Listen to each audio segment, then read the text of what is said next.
ऋषिवर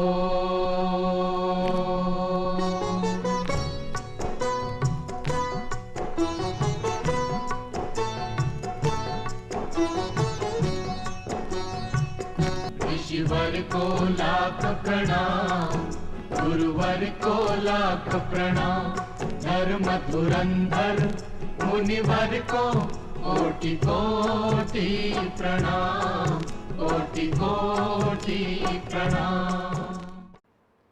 नमस्कार।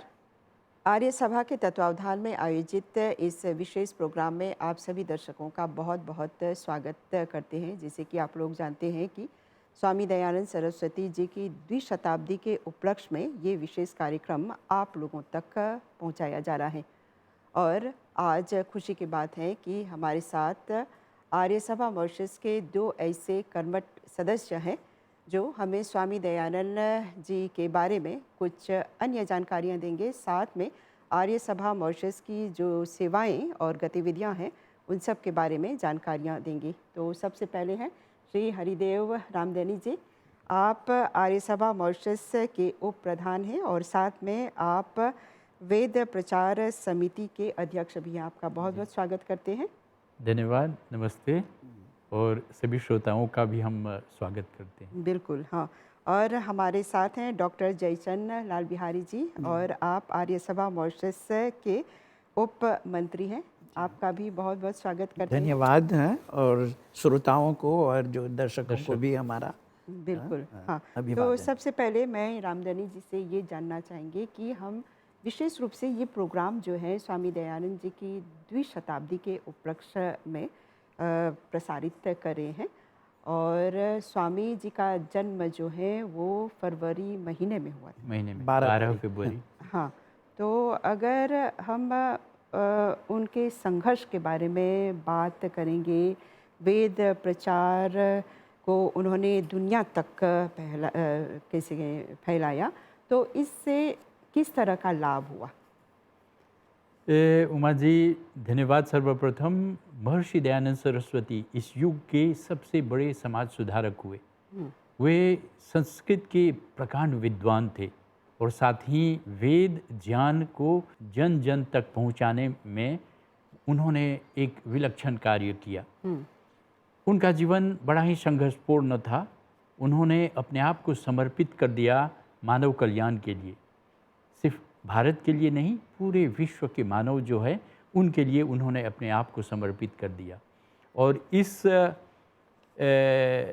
मानव जाति को सभी उनके कष्टों से, उनके दुखों से, उनकी समस्याओं से मुक्त करने के लिए उन्होंने क्या किया? आर्य समाज को स्थापित किया। और आर्य समाज का उद्देश्य उन्होंने निर्धारित किया कि इस समाज का मुख्य उद्देश्य है संसार का उपकार करना। किसी जाति विशेष, वर्ग विशेष का नहीं, पूरे संसार का उपकार करना। तो अब बात ये उठती है कि उपकार हम करें कैसे?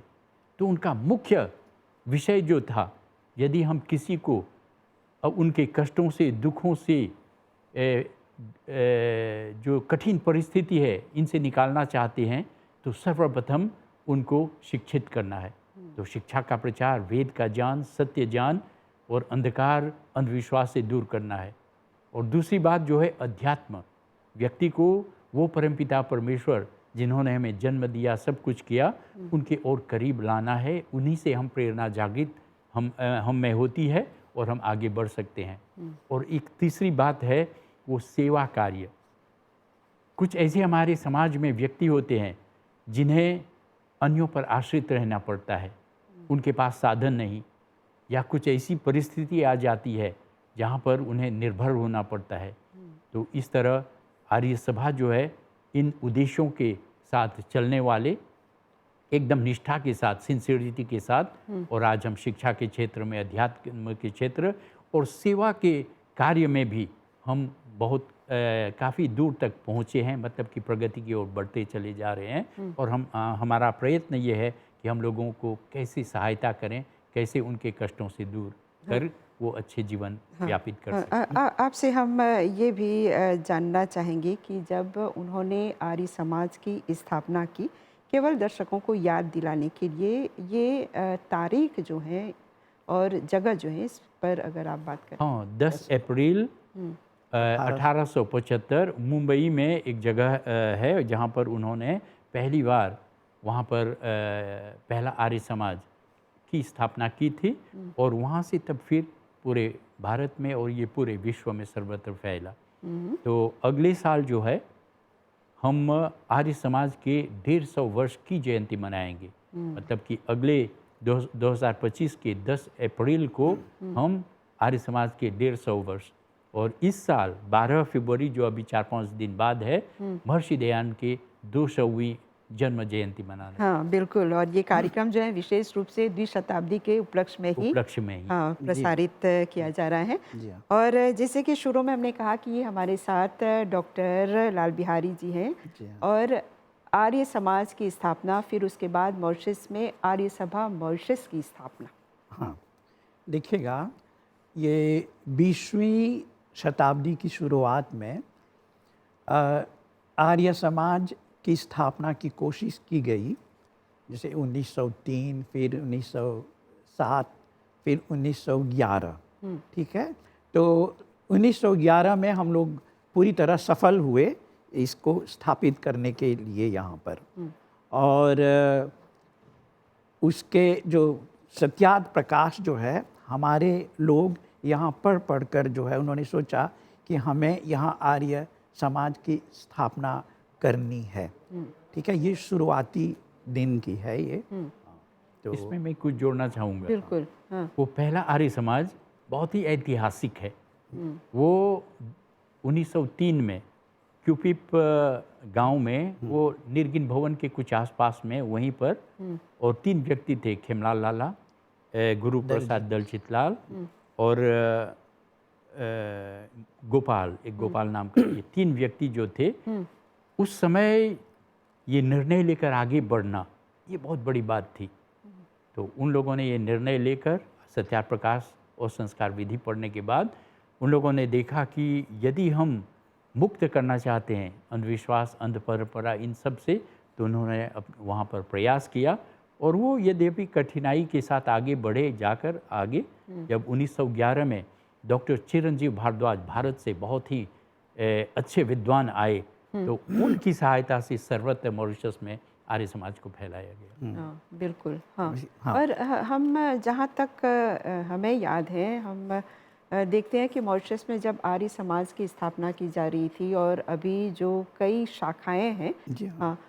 उनकी बदौलत काफ़ी कार्य अभी तक किए जा रहे हैं। हाँ, हाँ। अभी आपको हम बता दें कि वर्तमान में 450 शाखाएं पूरे टापू में फैली हुई है और सब सक्रिय है। हाँ, तो उनके द्वारा स्वामी दयानंद जी के जो कार्य हम लोग जो है उसको कार्य रूप दे रहे हैं। यानी वेद का प्रचार भी साथ में है और जी हाँ। विभिन्न कैसे कार्यक्रम भी हैं। ये जहाँ पर हमारी एक विशेषता है, महर्षि दयानंद अपने समय में और उनके बाद स्वामी श्रद्धानंद और अन्य जो कर्मठ आर्य समाजी लोग आए, तो उन्होंने एक नियम बना डाला कि जहाँ पर भी एक समाज हो वहाँ पर एक पाठशाला का होना अति आवश्यक है। और उस समय तो हम मॉरिशस को यदि लें तो ये प्राइमरी स्कूल आदि ये सब बहुत कम थे। तो हमारे लोग, हमारे पूर्वज लोग जो थे, उसी बैठका में जाकर हिंदी पढ़ते थे, उसी से गिनती करना, लिखना, पत्र व्यवहार करना और अपने को आगे बढ़ाने के लिए कैसे विकास की ओर बढ़ेंगे, तो उन्हीं बैठकाओं से ये प्रारंभ हुआ।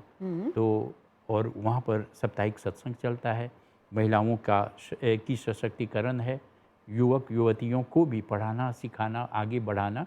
और इस तरह आज हम देखते हैं, आपसे जब बात करते हुए बड़ा गर्व होता है कि महर्षि दयानंद की बहुत बड़ी कृपा रही कि आज महिलाओं को इस तरह सर्वत्र समाज में, सरकार के सिवा के स्तर पर सर्वत्र महिलाओं को देखते हैं। यानी शुरुआत जो है आर्य समाज की बदौलत। हाँ बिल्कुल, महर्षि दयानंद। हाँ। यदि इस आधुनिक युग में किसी ने बुलंद आवाज़ में महिला को मुक्ति दिलाने में और उनको शिक्षित करने में आवाज़ उठाई, तो महर्षि दयानंद सरस्वती थे। मैं अक्सर एक उदाहरण दिया करता हूँ ये यूनाइटेड नेशन जो अंतर्राष्ट्रीय संघ है, यदि वहाँ पर देखेंगे human rights, women rights, children rights, education rights, ये सब अभी हाल 50 साल से हुआ है। जबकि महर्षि दयानंद सरस्वती ने 150 साल पहले ये बुलंद किया कि अपने सत्यार प्रकाश में लिखा कि बच्चों को शिक्षित करने के लिए उनको पाठशाला भेजना अनिवार्य है, और जो माता पिता अपने बच्चे को नहीं भेजें उन्हें सरकार की तरफ से दंड दिया जाए। और वहीं पर वो उस समोल्लास में लिखते हैं कि माता पिता को शिक्षित होना अनिवार्य है। यदि हम एक शिक्षित समाज, स्वस्थ समाज चाहते हैं तो सर्वप्रथम पहला गुरु जो है वो माँ होती है, और उनको शिक्षित होना अनिवार्य है। यहाँ पर ये जोड़ना मैं चाहूँगा, देखिए अभी भाई जी ने शिक्षा के संबंध में उन्होंने कहा, तो हमारी बैठकाओं में हम लोग हिंदी पर बल देते थे, और हिंदी जानने के कारण ही हमारे लोग जो है अब मतदान करने लगे।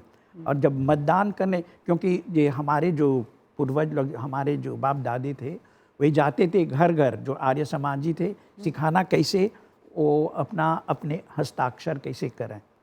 तो जब सब लोग, हमारे लोग हस्ताक्षर करने लगे तो उनको मतदान का अधिकार मिला, और आज जाकर जो है हम देखते हैं कि मॉरिशस स्वतंत्र हुआ, और उसमें ज़्यादातर हमारे लोग ही हैं। और आपके साथ ये सवाल मैं फिर से करूंगी कि जब आर्य समाज की स्थापना हुई, अभी आपने बताया कि 400 से अधिक शाखाएं हैं मॉरिशस भर में, हाँ, जहाँ पर वेद का प्रचार प्रसार अभी तक जारी है और हिंदी की पढ़ाई भी जारी है। हाँ, बिल्कुल। हाँ, तो आर्य सभा द्वारा कई सेवाएं भी उपलब्ध कराई जाती हैं।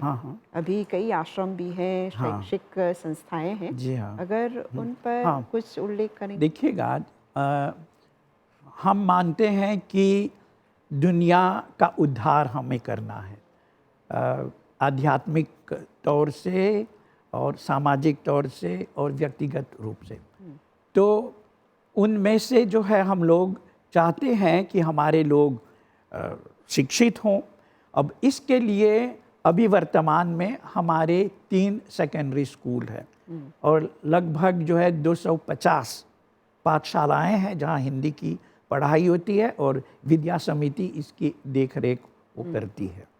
अच्छा, अब जो है हम लोगों ने सोचा कि हमें ये गुरुकुलीय शिक्षा पद्धति फिर से हमें शुरू करना चाहिए। तो अभी हाल ही में एक गुरुकुल की स्थापना हुई, और एक दूसरे गुरुकुल की स्थापना होने जा रही है, और हमारी कोशिश ये रहेगी कि हमारे जो 9 परिषदें हैं वहाँ पर एक एक गुरुकुल की स्थापना हो। हम चाहते हैं कि जो हमारे जो कैसे कहें, जो चरित्र निर्माण है वो होना चाहिए। केवल जो है ये एकेडमिक पक्ष पर बल न देकर हम चाहते हैं कि जो कैरेक्टर फॉर्मेशन, जो चरित्र निर्माण है, इस तरह की शिक्षा दी जाए, और ये गुरुकुलीय शिक्षा पद्धति में आता है। और कई आश्रम भी हैं। जी हाँ, जहाँ तक सेवा, हमारा तो क्या है कि service to man is service to God. हम इसको कार्य रूप देने के लिए आर्य सभा के 6 होम्स है, आश्रम है। और अब जैसे जो है, मैं आपको विशेष रूप से ये जो पुएतो साहब में हमारे थोकेशा आश्रम है, वहाँ के जो आश्रित हैं वो बिल्कुल या तो पलंग पकड़ लिए हों या कुर्सी पर हैं, सब कुछ उनके लिए हमें देना पड़ता है, और इसकी बहुत मांग होती है। अभी कुछ समय पहले हम लोग 4 सेल्स, 4 यूनिट्स थे वहाँ पर। अब इतनी मांग बढ़ गई कि अब हमें एक 5वीं यूनिट खोलनी पड़ी वहीं पर, और वहाँ पर लोग जो है आना पसंद करते हैं। अभी हाल ही में दिसंबर में हमने वहाँ की 15वीं वर्षगांठ हम लोगों ने मनाई। वहाँ पर जो मिनिस्टर साहिबा वो भी थी, और तो वो देखकर जो है वो खुद मतलब बहुत खुश हुई।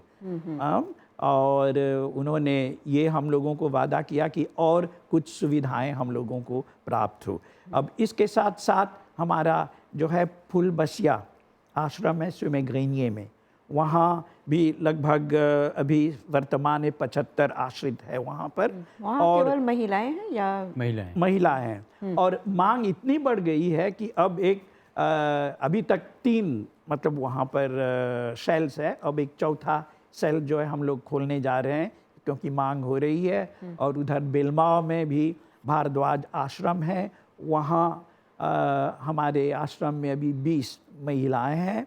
फिर गया सिंह आश्रम में वहाँ पर लगभग 75 आश्रित है और 18 ये लड़कियाँ जिसकी चर्चा भी भाई जी ने किया कि शेल्टर में वहाँ पर है। और वहाँ के बच्चे जो है वो प्राइमरी स्कूल भी जा रहे हैं, सेकेंडरी स्कूल जा रहे हैं, डीएवी कॉलेज और कुछ टर्शियरी भी है। तो यहाँ और यही नहीं जो लोग अब शादी करने के योग्य हो जाते हैं तो उनकी शादी भी हम लोग करवाते हैं। हाँ, वहाँ पर जो है अभी हम कह सकते हैं लगभग 25-30 शादियाँ मतलब हमारी लड़कियों की शादियाँ हम लोग मतलब करवा चुके हैं जब से इसकी स्थापना हुई। यानी ये सब जो है आर्य सभा हाँ, ये आर्य सभा करती के हैं। माध्यम से सब किया जाता है। हाँ। वहाँ पर गया सिंह आश्रम में काफ़ी बच्चे लोग, लड़कियाँ विशेषकर वहाँ आती है, तो उन लोगों को शिक्षित किया जाता है, कॉलेज भेजते हैं। और समय आता है, 1-2 है जो अभी उच्च स्तरीय शिक्षा भी प्राप्त कर रही हैं। लेकिन कुछ ऐसे होते हैं, कभी कुछ परिवार आते हैं कि नहीं, मांग करते हैं कि अपने परिवार में उनके विवाह करवाने के लिए। तो इस तरह वहाँ पर उन लोगों के विवाह का आयोजन होता है जैसे परिवार में हो रहा है। वो बच्चे फील करे, महसूस करे कि एक परिवार से उनकी विदाई हो रही है और वहाँ पर वो सब कुछ बराबर किया जाता है। जैसे समावर्तन संस्कार, विवाह संस्कार और चौथारी भी हम लोग वहाँ करते हैं। बिल्कुल, हाँ। इस तरह तो गया सिंह आश्रम जो है वो यानी सबसे पहला आश्रम है। हाँ। 75 साल से ऊपर हो गया है। हाँ। 1935 में इसका पंजीकरण हुआ वहाँ पर, तब से हमें सरकारी भत्ता मिलने लगा है। हाँ, तो अभी तक वो आश्रम जी है। हाँ। अभी हम एक दूसरी योजना में है। हम एक पोर्टुसी में आर्य सभा की बड़ी ट्रेंगबाओ जमीन है ट्रेंगबाओ में, वहाँ पर एक नया भवन तैयार करने जा रहे हैं क्योंकि वो भवन जहाँ पर एक्चुअली हम है वो इतनी पुरानी हो गई है, उसमें मरम्मत करना मतलब कि वो बहुत मुश्किल है। तो अभी एक नए भवन के निर्माण की योजना में है, बहुत जल्द ही वहाँ निर्माण करने जा रहे हैं। यानी कुछ सालों में वो बनकर तैयार हो जाएगा। शायद 1 साल से पहले ही हम प्रयत्न में है। और इसके साथ साथ कुछ और जोड़ना चाहूँगा कि आर्य सभा भी जिस तरह भाई जी ने समझाया कि 6 आश्रम है, इन आश्रमों के अलावा सैंपोल में हमारा एक डे केयर सेंटर है जहाँ पर जो कुछ लोग नशे में या ड्रग्स आदि में पड़े हुए हैं उन लोगों के इलाज किया जाता है। हज़ारों ऐसे लोगों को वहाँ पर उन लोगों को सेवा दी जाती है और कई लोग ऐसे हैं उससे निकलकर परिवार में अच्छी तरह जी रहे हैं। फिर इसके अलावा हमारे 2 सेंस स्कूल है, विकलांग न बोलकर सेंस स्कूल बोलते हैं, जहाँ पर एक यूनियनविल में और एक बोवालों में। और इन सेंस स्कूलों में लगभग 50 तक बच्चे हैं जिनको हम प्रयत्न करते हैं उन्हें शिक्षा देने के लिए और उसको उस योग्य बनाने के लिए कि कम से कम अपने फ़ोन उठा सकें, कुछ बोल सकें, कहीं दुकान जाए तो कुछ कर सकें। और कुछ ऐसे बच्चे हैं जो वहाँ से निकलकर आजकल किसी दुकान में या कहीं पर काम भी कर रहे हैं, मतलब कि वो जैसे बोलते हैं मेन स्ट्रीम में वो इंटीग्रेट हो गए। कि दूसरे शब्दों में चाहे उसमें कुछ फिज़िकल कमियां हैं लेकिन फिर भी वो चल सकते हैं, कुछ कर सकते हैं, जी सकते हैं, निर्भर नहीं होना पड़ेगा। तो ये सब सेवा के कार्य है जो आर्य सभा बड़ी श्रद्धा और निष्ठा के साथ, सिंसियरिटी के साथ हम लोग करते जा रहे हैं। और आज हम जब समाज में देखते हैं आप संपन्न हो सकते हैं, सब कुछ हो सकता है, कभी कभी स्थिति इतनी बदल जाती है कि कभी निर्भर होना पड़ता है। और ऐसे में ये हमारे आश्रम जो है बड़े काम की चीज़ होती है, वहाँ आते हैं, सेवा मिलती है, सब कुछ बड़े आराम से वहाँ जीते हैं। यानी शुरुआत से ये प्रगति होती जा रही है, विस्तार किया गया। समाज के प्रति आप कैसे कहेंगे आर्य सभा जो है पूर्ण रूप से समर्पित है। हाँ, और इसमें और एक बात रेखांकित करना चाहूँगा, इन आश्रमों को या स्कूल आदि को चलाने के लिए हमें मिनिस्ट्री की तरफ से कुछ ग्रांट मिलता है, लेकिन वो ग्रांट पर्याप्त नहीं होता है, सफिशिएंट नहीं होता है। और ऐसी स्थिति में हमारे कुछ स्पॉन्सर होते हैं और फिर हमारे आर्य समाज के कुछ ऐसे समर्पित व्यक्ति समय समय पर आकर दान दिया करते हैं। और इन सब से हम जैसे बोलते हैं टू मीट्स टू एंड, तब हम चला पाते हैं और उन लोगों को ये सेवा दी जाती है। और ये हमारे जो आश्रम है वो प्रॉफिट मेकिंग नहीं है, बस सेवा देने के लिए है। तो इस तरह हम उन लोगों को सेवा दे रहे हैं। ये यानी जैसे कहते हैं कि स्वामी जी ने आर्य समाज की स्थापना की और कैसे कार्य जो हैं आप लोग कर रहे हैं, लेकिन इसके प्रति समर्पित होना अत्यंत ज़रूरी है। और आज जैसे हम स्वामी जी की द्विशताब्दी मना रहे हैं इस साल, और फरवरी में उनका कैसे कहेंगे, उनका उनका जन्म दिवस है। तो मॉरिशस में या फिर विदेशों में भी हम लोग देख रहे हैं विभिन्न गतिविधियों का आयोजन हुआ है। तो मॉरिशस में क्या क्या गतिविधियां आयोजित की जा रही हैं उनकी जयंती के उपलक्ष्य? हाँ, इस बार मैं कुछ जोड़ना चाहूँगा। देखिएगा, हमारी अनेक उप समितियाँ हैं। अब जैसे कि संगीत उप समिति, तो संगीत उप समिति 28 जनवरी को एक संगीत प्रतियोगिता का फाइनल जो अंतिम चरण है IGCIC में उसका आयोजन किया वहाँ पर, और लगभग 9 टोलियाँ थी।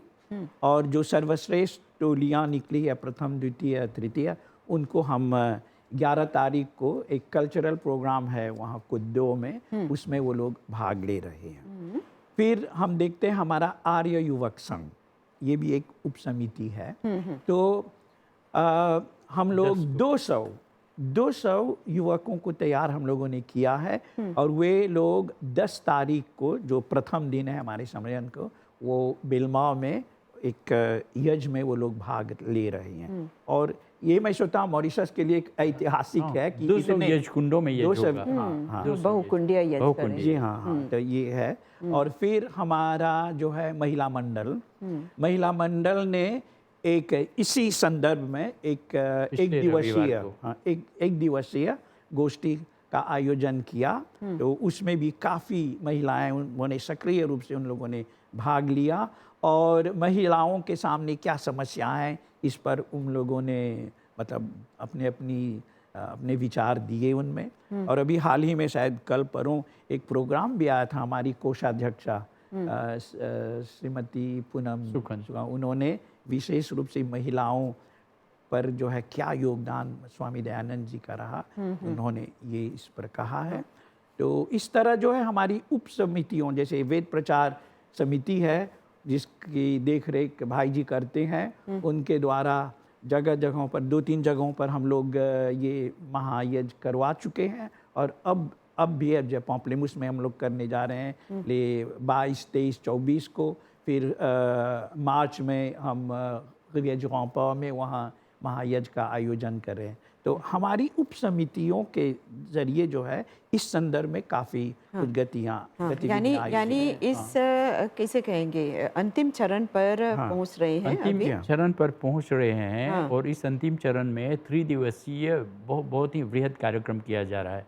जिस तरह अभी डॉक्टर जी ने कहा, 10 को 200 यज्ञ कुंडों में युवक युवतियों को बिठाकर उनके जीवन के एक ये ऐतिहासिक दिन रहेगा। फिर 11 को कुद्दो में एक बहुत बड़ी संख्या में जहाँ पर बहुकुंडी यज्ञ, और वहाँ पर एक अंतर्राष्ट्रीय सम्मेलन भी किया जा रहा है। भारत से बड़े बड़े स्कॉलर, विद्वान, प्रबुद्ध विद्वान लोग आ रहे हैं जो रिसर्च पेपर्स अपने प्रस्तुत करेंगे। और तीसरे दिन DAV कॉलेज पोर्टविस में वहाँ पर उपसंहार होगा, जहाँ पर एक कल्चरल प्रोग्राम होगा और स्टूडेंट लोग और अन्य लोग रहेंगे, और इस तरह कार्यक्रम को वहाँ पर समापन देंगे। लेकिन इसके साथ साथ डंकारा में बहुत ही विशेष कार्यक्रम बड़े भव्य रूप में वहाँ किया जा रहा है भारत में। और एक टोली यहाँ मॉरिशस से हम वहाँ पहुँच रहे हैं, जिसमें मैं ही लीड कर रहा हूँ, मैं पंडित श्याम आदि। एक टोली यहाँ से मॉरिशस को रिप्रेजेंट करने के लिए वहाँ जा रहे हैं। तो ये एक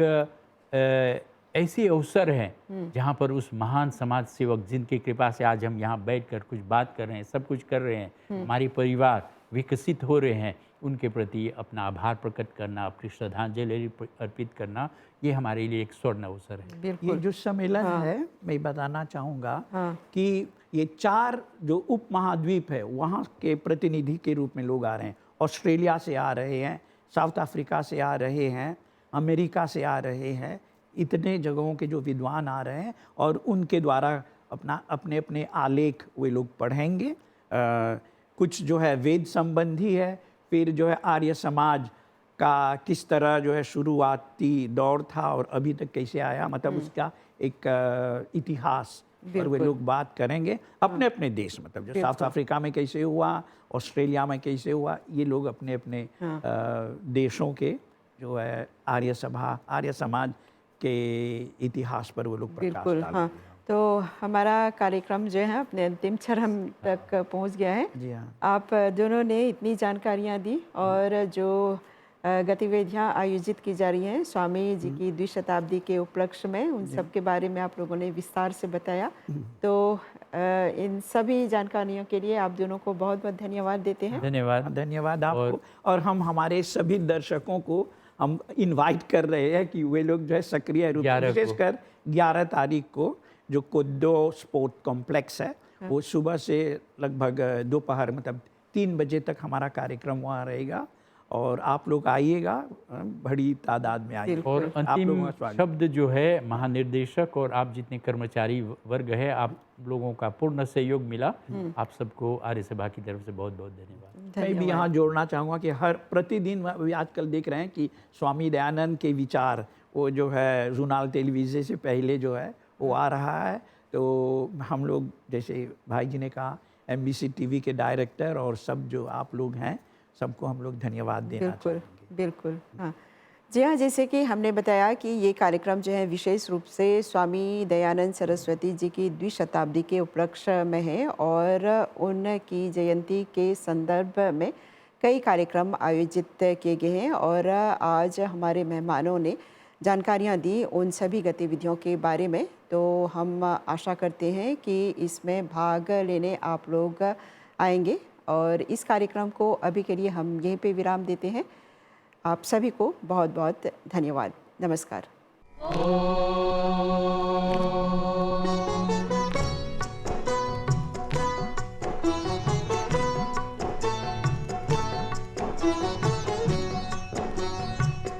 ऋषिवर को लाख प्रणाम, गुरुवर को लाख प्रणाम, धर्म धुरंधर मुनिवर को कोटि कोटि प्रणाम, कोटि कोटि प्रणाम।